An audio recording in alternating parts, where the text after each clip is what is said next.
শুরুটা যেন দাবার বোর্ডে, ঘুঁটি সাজানো আছে, সৈন্যরা প্রস্তুত, কিন্তু খেলার আসল চালটা যার হাতে সে এখনো চুপচাপ বসে আছে, আর সেই খেলোয়াড় চীন।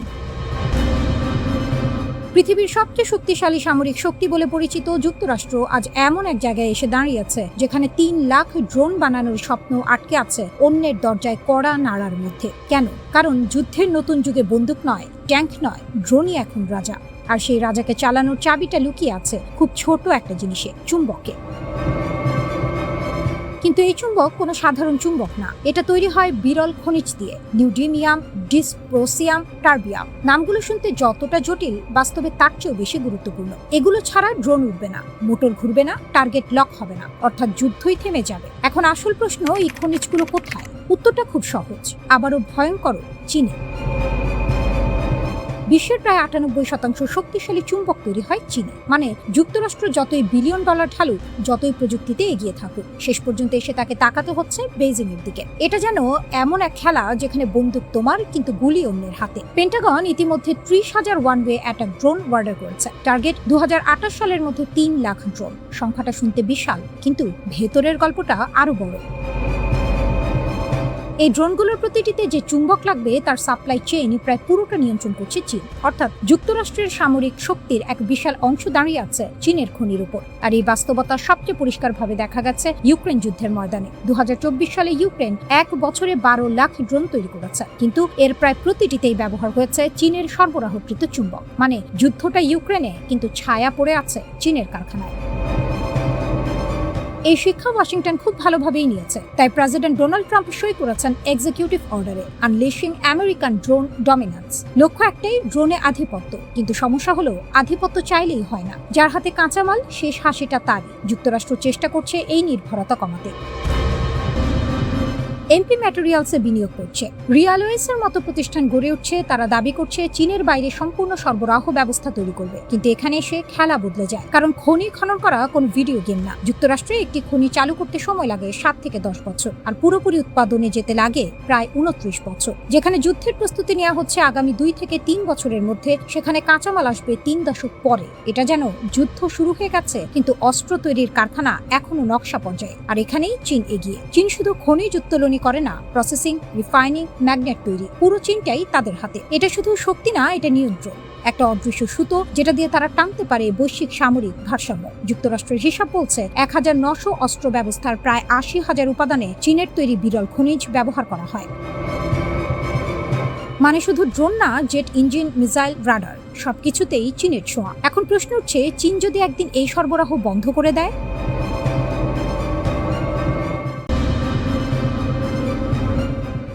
যুদ্ধের আগুন নেভেনি, কেবল ছাই চাপা পড়েছে। যুক্তরাষ্ট্র ও ইরানের মধ্যে যে ভঙ্গুর যুদ্ধবিরতি চলছে, তা যে কোনো মুহূর্তে আবার জ্বলে উঠতে পারে। প্রেসিডেন্ট ডোনাল্ড ট্রাম্প ইরানের বিরুদ্ধে নতুন হামলার হুমকি দিলেন, একদিন পরেই আবার জানালেন আলোচনা চলছে। কিন্তু এই টালমাটাল পরিস্থিতিতে তেহরান হাত গুটিয়ে বসে নেই। চিন্তন প্রতিষ্ঠান German Institute for International and Security অ্যাফেয়ার্সের বিশেষজ্ঞ হামিদ রেজা আজিজি জানাচ্ছেন, এবারের যুদ্ধের ছক আগের বারের চেয়ে একেবারে আলাদা হবে। প্রথম দফায় ইরান ধীরে ধীরে গুটি সাজিয়েছিল, মাসের পর মাস ধরে টিকে থাকার কথা মাথায় রেখে ক্ষেপণাস্ত্রের মজুদ বাঁচিয়ে রেখেছিল। কিন্তু এবার ইরান মনে করছে লড়াই হবে স্বল্পস্থায়ী কিন্তু অত্যন্ত তীব্র। তাই সব শক্তি এক ঝটকায় ঢেলে দেওয়ার পরিকল্পনা। হামিদ রেজা বলছেন, নতুন করে যে কোনো লড়াই শুরু হলে ইরান প্রতিদিন কয়েক ডজন থেকে কয়েকশো ক্ষেপণাস্ত্র ছুটতে পারে, শত্রুর হিসাব নিকাশ পুরোপুরি উল্টে দিতে। ইরানের সবচেয়ে মারাত্মক অস্ত্র বন্দুক নয়, তেল। উপসাগরীয় অঞ্চলের তেল ক্ষেত্র, শোধনাগার ও বন্দরগুলো, এই ৩টি শিয়ায় আঘাত করলেই বিশ্ব অর্থনীতির শরীর থেকে রক্ত ঝরতে শুরু করবে। সৌদি আরব, সংযুক্ত আরব আমিরাত, কুয়েত, এই প্রতিবেশীদের চাপে রেখেছে তেহরান। ক্ষয়ক্ষতির পরিমাণ অনেক ব্যাপক হলে এই দেশগুলো আর দর্শকের আসনে বসে থাকতে পারবে না, তারাও যুদ্ধে জড়িয়ে যাবে। আর সেটাই ইরানের চাল। উপসাগরীয় নেতারা এই আগুনে পড়তে চান না বলেই এতদিন সংঘাত এড়িয়ে চলছেন। তাদের এই ভয়টুকুই এখন ইরানের হাতে সবচেয়ে বড় তাস। ২ সমুদ্রে ২ ফ্রন্ট। সমুদ্রপথ থেকে দুনিয়াকে ২ ভাগ করে দেওয়ার ক্ষমতা ইরানের আছে। একদিকে হরমুজ প্রণালী, পারস্য উপসাগরের মুখ, অন্যদিকে বাব আল মানদেব, লোহিত সাগরের গলা। এই দুটো সমুদ্রপথ বন্ধ হয়ে গেলে বিশ্বের জ্বালানি ও বাণিজ্যিক জাহাজ চলাচলে যে বিপর্যয় নামবে তা সামলানো ট্রাম্পের পক্ষে কঠিন হয়ে যাবে। ইয়েমেনের হুথিরা বাব আল মানদেবের ঠিক পাশেই থাকে। ইরান সমর্থিত এই গোষ্ঠী নতুন যুদ্ধে ইরানের পাশে দাঁড়ানোর অঙ্গীকার দিয়ে রেখেছে। তবে প্রথম দফার লড়াইয়ে তারা সতর্কতার সঙ্গে পা ফেলেছিল, কারণ তাদের অস্ত্রের মজুদ শেষের দিকে। তারপরও যুক্তরাষ্ট্র যদি একসঙ্গে দুটো সামুদ্রিক ফ্রন্টে মোকাবিলার চাপে পড়ে, তবে কৌশলগত সুবিধা ইরানের দিকে হেলে পড়বে। আমিরাতকে উটের যুগে ফিরিয়ে দেওয়ার হুমকি। ইরানের সরকার ঘনিষ্ঠ বিশ্লেষক মেহেদি খারাতিয়ান এক পডকাস্টে বলে দিয়েছেন, আমাদের অবশ্যই আমিরাতকে উটে চড়ার যুগে ফিরিয়ে নিয়ে যেতে হবে। প্রয়োজন হলে আবুধাবি দখল করব। কথাটা শুনতে অতিরঞ্জিত মনে হলেও আরব গালফ স্টেট ইনস্টিটিউটের বিশেষজ্ঞ আলী আল ফোনে সতর্ক করছেন, এই বক্তব্য ইরানের রিভলিউশনারি গার্ড বাহিনীর শীর্ষ নেতাদের চিন্তার প্রতিফলন। কারণ হলো, মার্কিন ইসরায়েলে হামলার সময় আমিরাত ও সৌদি আরব নাকি গোপনে ইরানের বিরুদ্ধে সাহায্য করেছে। এই বিশ্বাস এখন তেহরানের অন্দরে শিকড় গেড়েছে। তাই উপসাগরীয় প্রতিবেশীরা এবার শুধু যুদ্ধের দর্শক নয়, সরাসরি লক্ষ্যবস্তু হওয়ার ঝুঁকিতে আছে। বিশ্বের তেলের শিরা কেটে দেওয়ার ক্ষমতা যার হাতে, সে দেশ সহজে হার মানে না। ইরান ঠিক এই বার্তাটাই এখন পৌঁছে দিতে চাইছে ওয়াশিংটনে।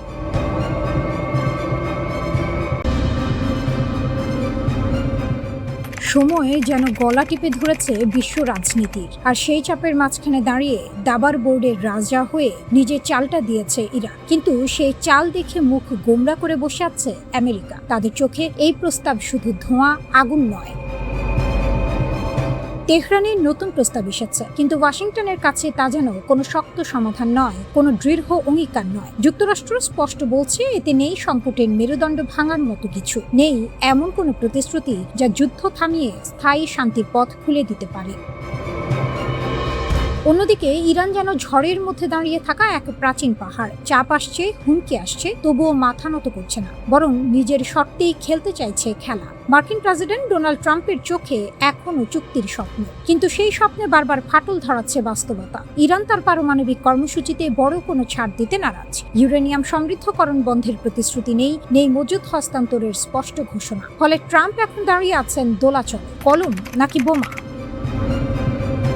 হোয়াইট হাউসের সিচুয়েশন রুমে জরুরি বৈঠকের ডাক, সেটাই যেন আগুনে ঘি ঢালার মতো। কারণ এই বৈঠক শুধু আলোচনা নয়, যুদ্ধের ছায়াও বহন করছে। মার্কিন কর্মকর্তাদের কণ্ঠে শোনা যাচ্ছে কঠোর হুঁশিয়ারি, কথা না হলে বোমাই কথা বলবে। কিন্তু এখানেই গল্পে আসে মোড়। ইরান জানে যুদ্ধ মানেই শুধু ধ্বংস নয়, তা এক ধরনের মানসিক খেলা। তাই তারা প্রস্তাব দিয়েছে, কিন্তু পুরো দরজা খুলেনি। পারমাণবিক অস্ত্র না বানানোর আশ্বাস দিয়েছে, কিন্তু নিজের শক্তির মেরুদণ্ড ভাঙেনি। যেন বলছে, আমরা আলোচনায় আছি, কিন্তু মাথা নিচু করে নয়। এই কৌশলই ইরানকে আলাদা করে দেয়। তারা জানে কখন হাত বাড়াতে হয় আর কখন মুঠি শক্ত করতে হয়। এদিকে মাঠের বাইরে আরেক খেলা চলছে। ইসরায়েলে একের পর এক মার্কিন কার্গো বিমান নামছে। জার্মান ঘাঁটি থেকে উড়ে আসে এসব বিমানে রয়েছে যুদ্ধের সরঞ্জাম। বাইরে থেকে দেখলে মনে হয় নীরব প্রস্তুতি, কিন্তু ভেতরে ভেতরে যেন ঝড় জমছে। ইসরায়েলি গণমাধ্যম বলছে, এটা শুধু সরঞ্জাম পরিবহন নয়, বরং সম্ভাব্য যুদ্ধের প্রাক্কাল। যদিও যুক্তরাষ্ট্র বা ইসরায়েল কেউই সরাসরি কিছু বলছে না, তবুও চোর পালালে বুদ্ধি বাড়ে পরিস্থিতি দেখে অনেকেই আঁচ করছে বড় কিছু ঘটতে পারে। তবে এই দাবার খেলায় ইরান যেন এক ধাপে গিয়ে, কারণ তারা শুধু প্রতিরক্ষা নয়, মনস্তাত্ত্বিক যুদ্ধেও পারদর্শী হয়ে উঠেছে। তারা জানে আমেরিকার সময় কম, রাজনৈতিক চাপ, আন্তর্জাতিক সমীকরণ সব মিলিয়ে ট্রাম্পই হয়তো বেশি চাপে। তেহরান তাই বারবার ইঙ্গিত দিচ্ছে সময় তাদের পক্ষে। তারা তাড়াহুড়ো করছে না, বরং ধীরে হিসেব কষে এগোচ্ছে, যেন এক অভিজ্ঞ খেলোয়াড় যে জানে কখন আঘাত করতে হয়। মার্কিন কর্মকর্তারা বলছেন, ইরানের দ্রুত পাল্টা প্রস্তাব আসা মানেই তারা ভয় পাচ্ছে। কিন্তু এই ভয় কি সত্যি, নাকি সেটাও কৌশলের অংশ? কারণ ইতিহাস বলছে, ইরান সহজে পিছু হটার দেশ নয়। চাপ যতই বাড়ুক, তারা শেষ মুহূর্ত পর্যন্ত নিজের অবস্থান ধরে রাখে। লোহা গরম থাকতেই আঘাত, এই নীতি তারা যেমন জানে, তেমনি জানে কখন ঠান্ডা মাথায় অপেক্ষা করতে হয়।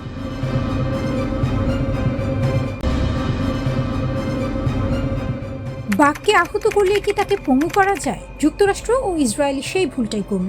বোমার পর বোমা, হামলার পর হামলা। তবু লৌহ মানব ইরান মাটিতে লুটিয়ে পড়েনি, বরং ধুলো ঝেড়ে উঠে দাঁড়িয়েছে আরো শক্তপোক্ত হয়ে। মার্কিন গোয়েন্দা সংস্থার নিজের গোপন প্রতিবেদনই এখন সাক্ষ্য দিচ্ছে সেই অবিশ্বাস্য পুনরুত্থানের। ওয়াশিংটনের দরবারে বিজয়ের ঢাক বাজানো হয়েছিল বেশ জোরে সোরে। ডোনাল্ড ট্রাম্প বারবার মাইকে এসে ঘোষণা দিয়েছেন, ইরানের সামরিক শক্তি গুঁড়িয়ে দেওয়া হয়েছে। কিন্তু মাটির নিচে যে সত্য লুকিয়েছিল তা আর আড়ালে রইল না। নিউ ইয়র্ক টাইমস ফাঁস করে দিল সেই বিস্ফোরক তথ্য। চলতি মে মাসের গোড়ায় তৈরি মার্কিন গোয়েন্দা বিভাগের গোপন মূল্যায়নে স্পষ্ট লেখা আছে, ইরানের ভূগর্ভস্থ ক্ষেপণাস্ত্র ঘাঁটি ও মজুতের প্রায় 90% এখন আংশিক বা পুরোপুরি সচল। হরমুজ প্রণালীর পাশে থাকা 33টি ঘাঁটির মধ্যে 30টি ইরানের মুঠোয়। সামগ্রিকভাবে যুদ্ধ শুরুর আগের তুলনায় 70% ক্ষেপণাস্ত্র মজুত ও ভ্রাম্যমাণ উৎক্ষেপণ যন্ত্র এখনো অক্ষত। এ যেন শত্রুর নিজের মুখেই পরাজয়ের স্বীকারোক্তি। গত 28 ফেব্রুয়ারি থেকে 7 এপ্রিল টানা কয়েক সপ্তাহ মার্কিন ও ইসরায়েলি বোমার আঘাতে ইরানের আকাশ ধোঁয়ায় ঢেকে গিয়েছিল। বিশ্ব ভেবেছিল এবার বুঝি পারস্যের ঘোড়া মুখ থুবড়ে পড়ল, কিন্তু ইরান তখন মাটির নিচে নিজের শিকড় আরো গভীর করছিল। যুদ্ধকালে ইরান থেমে থাকেনি এক মুহূর্ত। পাল্টা হামলার পর পাল্টা হামলা, মধ্যপ্রাচ্যে মার্কিন ও ইসরায়েলের কৌশলগত লক্ষ্যবস্তুতে কমপক্ষে 100টি ধাপে আঘাত করেছে তেহরান। এক হাতে ঢাল আর এক হাতে তলোয়ার, এটাই ইরানের যুদ্ধনীতি। এরপর যুদ্ধবিরতি এলো, কিন্তু ইরান বসে রইল না। আইআরজিসির অ্যারোস্পেস ফোর্সের commander brigadier general Majid Musavi তখন জানালেন এক চাঞ্চল্যকর কথা। যুদ্ধবিরতির সুযোগে ইরান ক্ষেপণাস্ত্র ও ড্রোনের উৎক্ষেপণ যন্ত্রের সংখ্যা যুদ্ধের আগের চেয়েও বাড়িয়ে নিয়েছে। মানে হামলাকারীরা যতটা ক্ষতি করলো তার চেয়ে বেশি পুষিয়ে নিয়েছে ইরান। ঘুঘু দেখেছো, ফাঁদ দেখোনি, এ প্রবাদ যেন ইরানের জন্যই তৈরি। তাক করা বন্দুক, টানা ঘোড়া। গত শনিবার মুসাভি দ্ব্যর্থহীন ভাষায় জানিয়ে দিলেন পরিস্থিতি। ইরানের অত্যাধুনিক ক্ষেপণাস্ত্র ও ড্রোন এখন পারস্য উপসাগরে মার্কিন লক্ষ্যবস্তু ও শত্রু জাহাজের দিকে তাক করে রাখা আছে, শুধু অপেক্ষা একটি নির্দেশের। চূড়ান্ত আদেশ পেলেই বাহিনীগুলো ঝাঁপিয়ে পড়তে প্রস্তুত। হরমুজ প্রণালী বিশ্বের সবচেয়ে কৌশলগত জলপথ, যেখান দিয়ে প্রবাহিত হয় বিশ্বের তেল সরবরাহের বিশাল অংশ। তার পাশে 30টি সক্রিয় ক্ষেপণাস্ত্র ঘাঁটি নিয়ে ইরান যেন দাঁড়িয়ে আছে দারোয়ানের মতো। এই প্রণালী বন্ধ হলে বিশ্ব অর্থনীতির কপালে যে বিপদ ঘনাবে সেটি ওয়াশিংটনও ভালো করে জানে। হোয়াইট হাউসের মুখপাত্র অলিভিয়া ওয়েলস অবশ্য এই গোয়েন্দা প্রতিবেদনকে নাকচ করার চেষ্টা করলেন। দাবি করলেন ইরান বুঝতে পারছে তাদের বর্তমান পরিস্থিতি টেকসই নয়। এমনকি যারা ইরানের শক্তি পুনরুদ্ধারের কথা বলছেন তাদের হয় বিভ্রান্ত, নয়তো আইআরজিসির মুখপাত্র বলে চিহ্নিত করলেন। কিন্তু এই যুক্তি খণ্ডন নিজেই খণ্ডিত, কারণ এই তথ্য কোনো ইরানি সূত্রের নয়। এ হলো মার্কিন গোয়েন্দা সংস্থার নিজের কথা। নিজের ঘরের আয়না যখন অন্য ছবি দেখাচ্ছে, তখন বাইরে সুন্দর মুখ দেখানো কঠিন।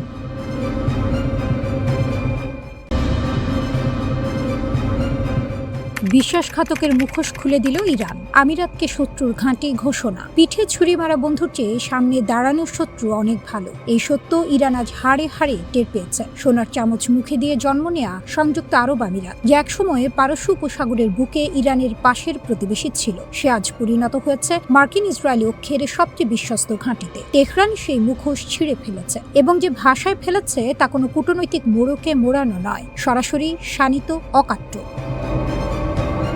প্রতিবেশী নয়, শত্রুর ঘাঁটি। ইরানের পার্লামেন্টের জাতীয় নিরাপত্তা কমিশনের সদস্য আলী খেজরিয়ান রাষ্ট্রীয় টেলিভিশনে দাঁড়িয়ে যা বললেন তা রাগ ঢাকহীন। আমিরাতকে প্রতিবেশী হিসেবে বিবেচনা করার অবস্থান থেকে আমরা সরে এসেছে, এখন দেশটিকে শত্রুর ঘাঁটি হিসেবে বিবেচনা করছি। একথা কোনো আবেগের বশে বলা নয়, এর পেছনে রয়েছে একটার পর একটা বিশ্বাসঘাতকতার দীর্ঘ ফিরিস্তি। আমিরাতের মাটিতে হাজার হাজার মার্কিন সেনা, আল ধাফরা বিমান ঘাঁটিতে অত্যাধুনিক রাডার, এবং সবচেয়ে বড় কথা, আরব বিশ্বের ইতিহাসে প্রথমবারের মতো ইসরায়েলের আয়রন ডোম মোতায়েন করা হয়েছে আমিরাতের ভূমিতে। এমনকি সেই আয়রন ডোম চালাতে ইসরায়েলি সেনারাও গেছেন সেখানে। আব্রাহাম চুক্তি বিশ্বাসঘাতকতার সনদ।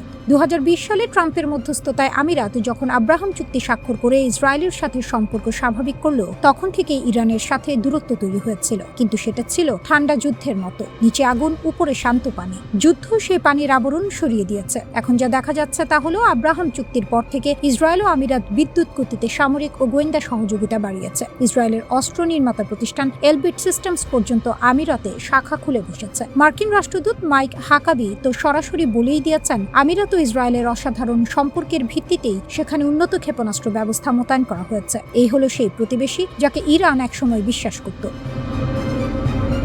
ইরানের রাষ্ট্রীয় গণমাধ্যম ও বিশ্লেষকরা বারবার ইঙ্গিত দিচ্ছেন, যুদ্ধকালে ইরানের দক্ষিণের দ্বীপগুলোতে তেল স্থাপনায় হামলায় আমিরাতের সংশ্লিষ্টতা থাকতে পারে। 8 এপ্রিল যুদ্ধবিরতির মুহূর্তে লাভান তেল শোধনাগার এবং সিরি এলাকায় বিস্ফোরণ হয়েছে। ইসরায়েল ও আমেরিকা দুজনেই বলেছে তারা জড়িত নয়। তাহলে কে?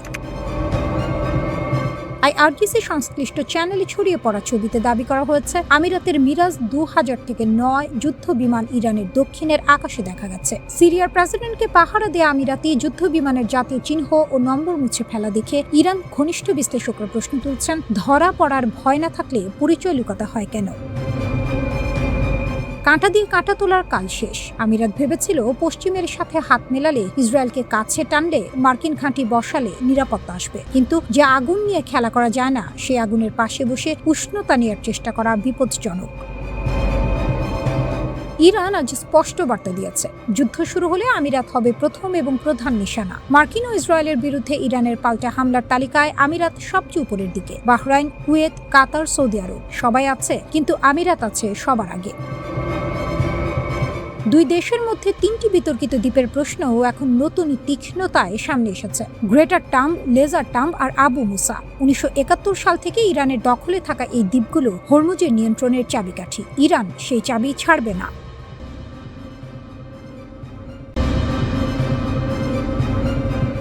90%, এক সংখ্যায় দুনিয়া কাঁপালো তেহরান। সংখ্যাটা ছোট, মাত্র 2টো সংখ্যা, কিন্তু এই দুটো অঙ্ক উচ্চারণ করতেই ওয়াশিংটনের ঘুম উড়ে গেছে, তেল আবিবের বুক কেঁপে উঠেছে, আর বিশ্বের কূটনৈতিক মহলে পড়েছে ভূমিকম্পের ঢেউ। 90%। ইরান পার্লামেন্টের জাতীয় নিরাপত্তা ও পররাষ্ট্রনীতি কমিশনের মুখপাত্র ইব্রাহিম রেজাই একটি পোস্টে লিখলেন, আবার হামলা হলে ইরান 90% পর্যন্ত ইউরেনিয়াম সমৃদ্ধ করবে। কথাটা যেন বাতাসে ছুড়ে দেয়া একটি জ্বলন্ত মশাল। 90% মানে কি?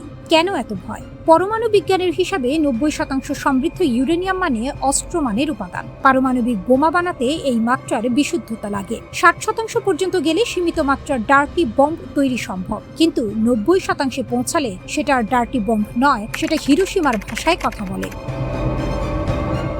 ইরানের হাতে এখনই রয়েছে 60% পর্যন্ত সমৃদ্ধ প্রায় 400 কেজি ইউরেনিয়াম। মার্কিন গোয়েন্দা সংস্থার নিজস্ব মূল্যায়ন বলছে, এই মজুদ যতক্ষণ আছে ইরানের পারমাণবিক কর্মসূচি উল্লেখযোগ্যভাবে বাধাগ্রস্ত হওয়ার কোনো কারণ নেই। আর 60 থেকে 90% যাওয়া প্রযুক্তিগতভাবে মাত্র একটি ছোট পদক্ষেপ। সেই ছোট পদক্ষেপের হুমকিটাই এখন বিশ্ব রাজনীতির সবচেয়ে বড় ভূমিকম্পের কারণ। চাপের জবাবে পাল্টা চাপ, তেহরানের পুরনো কৌশল, নতুন শক্তি। ঘটনার পটভূমিটা বোঝা দরকার।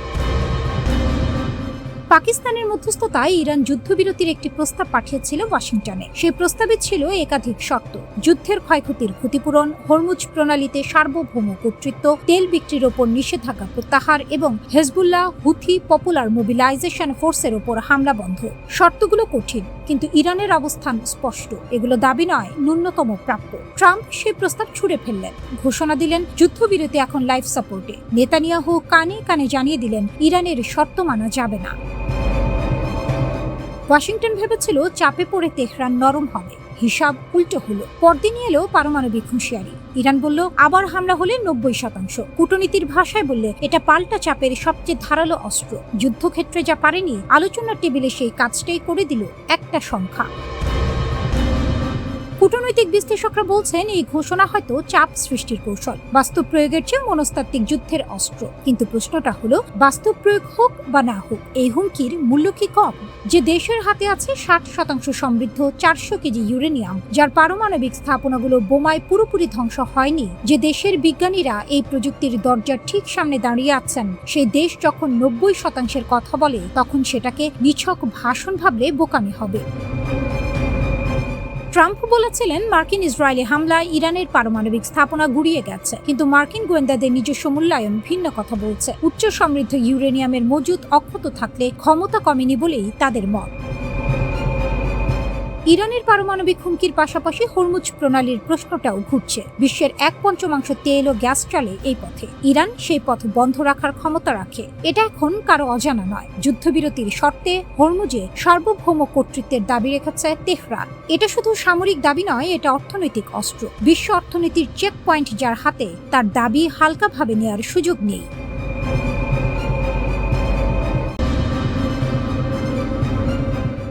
গোয়েন্দার চোখে গোয়েন্দাগিরির ফাঁদ পাতা হয়, এই সত্য আমেরিকা হাড়ে হাড়ে টের পেয়েছে মনিকা উইটের কাণ্ডে। যুক্তরাষ্ট্রের বিমান বাহিনীর অফিস অফ স্পেশাল ইনভেস্টিগেশনের কাউন্টার ইন্টেলিজেন্স অফিসার, অর্থাৎ যার কাজই ছিল শত্রুর চর ধরা, সেই মনিকা উইট নিজেই হয়ে গেলেন ইরানের সবচেয়ে মূল্যবান সম্পদ। 2013 সালে তেহরানে পালিয়ে যাওয়ার 1 দশকেরও বেশি সময় পরে FBI এখন $2 লাখ পুরস্কার ঘোষণা করে তাকে খুঁজছে। কিন্তু এই খোঁজাখুঁজির পেছনে লুকিয়ে আছে এক অসাধারণ কাহিনী, কিভাবে ইরান নিজের শত্রুর ঘর থেকেই তুলে আনলো সবচেয়ে ধারালো অস্ত্র।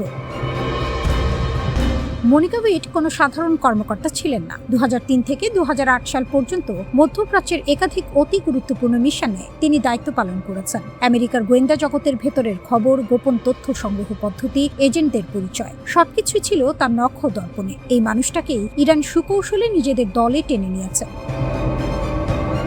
যুক্তরাষ্ট্রের তৎকালীন অ্যাসিস্ট্যান্ট অ্যাটর্নি জেনারেল জন ডেমার্স 2019 সালে অভিযোগ করেছিলেন ইরান অত্যন্ত সুচিন্তিতভাবে মনিকাকে নিজেদের পক্ষে নিয়ে এসেছে। 2012 থেকে 2015 সালের মধ্যে তিনি ইরানি গোয়েন্দাদের সাথে লিপ্ত হন এবং আমেরিকার জাতীয় প্রতিরক্ষার সাথে সম্পর্কিত অতি গোপনীয় নথি ও তথ্য সরবরাহ করেন। শুধু তাই নয়, একজন মার্কিন গোয়েন্দা কর্মকর্তার আসল পরিচয় ফাঁস করে দেন তিনি, যার ফলে সেই কর্মকর্তার জীবন সরাসরি হুমকির মুখে পড়ে।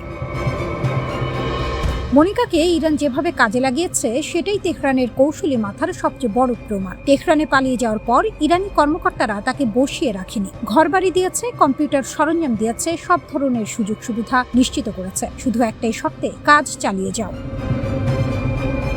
দীর্ঘমেয়াদী বিনিয়োগে ইরানের এই দক্ষতা চমকে দেওয়ার মতো। যখন পুরো পশ্চিমা দুনিয়া ইরানকে কোণঠাসা করার চেষ্টা করছিল, তখন তেহরান চুপচাপ শত্রুর ঘরের ভেতর থেকেই গড়ে তুলছিল নিজের প্রতিরক্ষার ঢাল। মনিকা উইট সেই ঢালের সবচেয়ে উজ্জ্বল পালক। আমেরিকার সবচেয়ে গোপনীয় গোয়েন্দা তথ্য সংগ্রহ কর্মসূচি ফাঁস হয়ে গেছে তেহরানের কাছে। অর্থাৎ আমেরিকা কিভাবে ইরানের উপর নজর রাখে, কোথায় তার এজেন্ট আছে, কি পদ্ধতিতে তথ্য সংগ্রহ করে, সবকিছুর মানচিত্র এখন তেহরানের হাতে। এই সুবিধা অর্থে কেনা যায় না, অস্ত্র দিয়ে জেতা যায় না, এটা পাওয়া যায় কেবল সঠিক মানুষকে সঠিক সময়ে পাশে পাওয়ার মাধ্যমে। 1 দশকেরও বেশি সময় পরে FBI এখন $2 লাখ পুরস্কার ঘোষণা করছে। ওয়াশিংটনে কাউন্টার ইন্টেলিজেন্স বিভাগের শীর্ষ কর্মকর্তা ড্যানিয়েল ওয়াইরজবিকি বলছেন FBI তাকে ভুলে যায়নি। কিন্তু এই কথা বলতে বলতে স্পষ্ট হয়ে যাচ্ছে আসল সত্যি, FBI তাকে ধরতে পারছে না। ইরানের সংকটময় মুহূর্তে এই ঘোষণার সময়কাল কিন্তু কাকতালীয় নয়। মার্কিন ইসরায়েলি যুদ্ধের পর ইরানের ভেতরের পরিস্থিতি যখন উত্তপ্ত, তখন হয়তো ওয়াশিংটন ভাবছে এই সুযোগে মনিকার কোনো তথ্য পাওয়া যাবে কিংবা ইরানের ভেতরে অস্থিরতা তৈরি করা যাবে। কিন্তু তেহরান এই চাল আগেই বুঝে নিয়েছে। মনিকার কোনো আইনজীবী আছেন কিনা তা এখন অস্পষ্ট, কারণ তার সেই প্রয়োজনও নেই। ইরানের ছত্রছায়ায় তিনি এখন নিরাপদ। আমেরিকার পুরস্কারের টাকা তার কাছে পৌঁছানোর কোনো পথ নেই।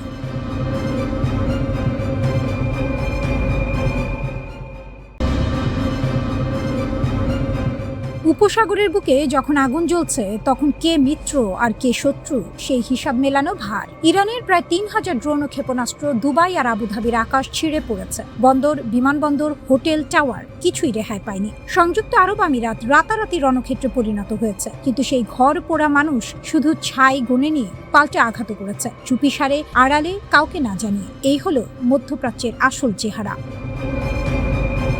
ওয়াল স্ট্রিট জার্নাল পর্দা সরিয়ে দিয়েছে। রিপোর্ট বলছে সংযুক্ত আরব আমিরাতে এই যুদ্ধে নীরব দর্শক ছিল না। সরাসরি সামরিক হামলা চালিয়েছে ইরানের মাটিতে। পশ্চিমা যুদ্ধ বিমান ও অত্যাধুনিক নজরদারি নেটওয়ার্ক ব্যবহার করে এপ্রিলের শুরুতে পারস্য উপসাগরের লাভাং দ্বীপে ইরানের একটি তেল শোধনাগারে হামলা চালানো হয়েছে। সেই হামলায় বিশাল আগুন লেগেছিল। শোধনাগারের বড় অংশ মাসের পর মাসের জন্য অকেজো হয়ে পড়েছে।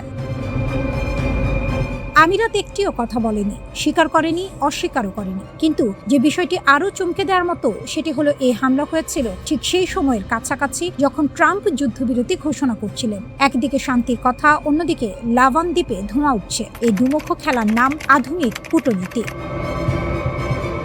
মোহাম্মদ বিন জায়েদের হিসাব মেলেনি। ইরান যখন প্রথম আঘাত করে, আমিরাতের প্রেসিডেন্ট মোহাম্মদ বিন জায়েদ সৌদি আরব ও কাতারকে একজোট করতে ছুটেছিলেন। তার হিসাব ছিল সহজ, উপসাগরীয় দেশগুলো একসঙ্গে দাঁড়ালে ইরান দুবার ভাববে, সবাই মিলে পাল্টা মারলে ইরানের ঘুম ছুটে যাবে।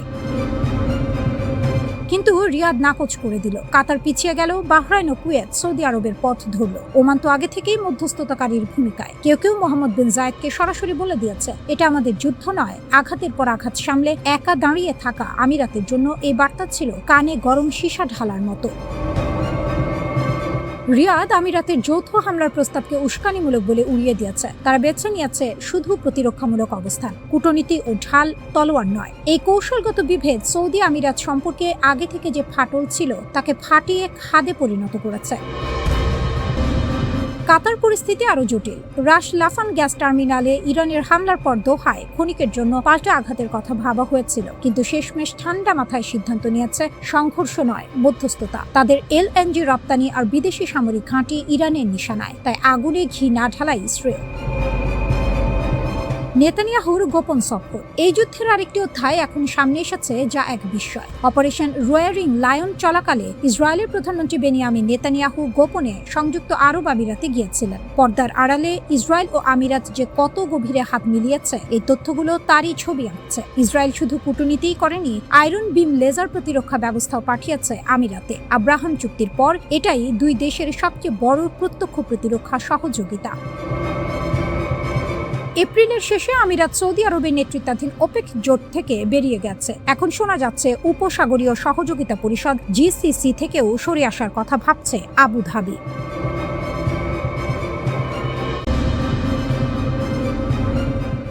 4 সপ্তাহের বেশি সময় ধরে ইরান সৌদি আরবের তেল স্থাপনায় ক্ষেপণাস্ত্র ও ড্রোন বসাল। কমপক্ষে 4টি শক্তি অবকাঠামো ধুলোয় মিশলেও কোটি কোটি ডলারের ক্ষতি হলো। আর রিয়াদ কি করলো? ইরানের রাষ্ট্রদূতকে একবার ডাকলো, উদ্বেগ প্রকাশ করলো, সংযম দেখাতে বলল সবাইকে, মানে আক্রমণকারী ও আক্রান্ত দুই পক্ষকে। যেন ঘরে আগুন লাগলে দমকলকে বলা হচ্ছে একটু আস্তে পানি ঢালো।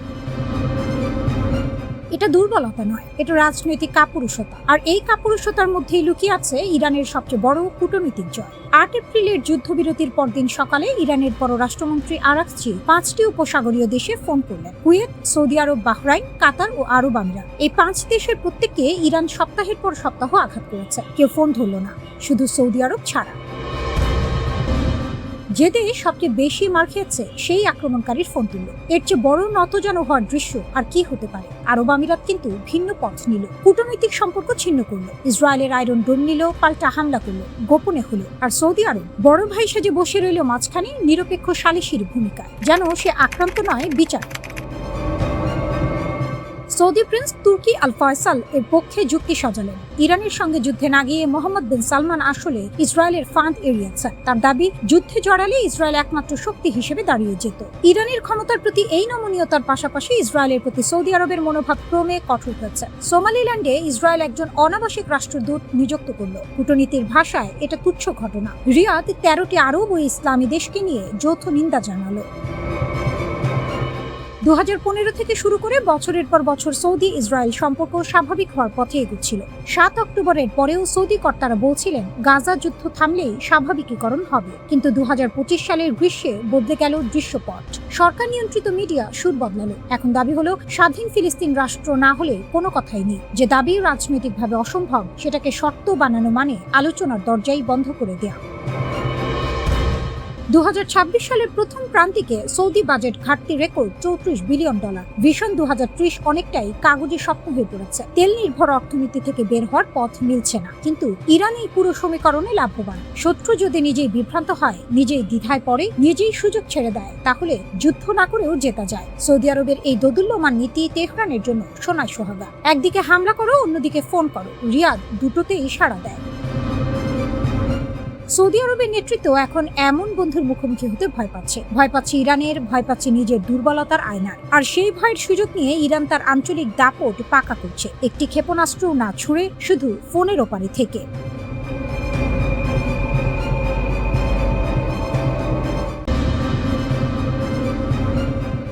হরমুজের নীল জলের নিচে এখন নিঃশব্দে ঘুরে বেড়াচ্ছে ইরানের নতুন অস্ত্র। চোখে দেখা যায় না, রাডারে ধরা কঠিন, কিন্তু যখন আঘাত করবে তখন বোঝার সময় থাকবে না। ইরানের বিপ্লবী গার্ড করে নৌবাহিনী হরমুজ প্রণালীতে মোতায়েন করেছে দেশীয় প্রযুক্তিতে তৈরি হালকা বিশেষ সাবমেরিন, যাদের নাম দেওয়া হয়েছে পারস্য উপসাগরের ডলফিন।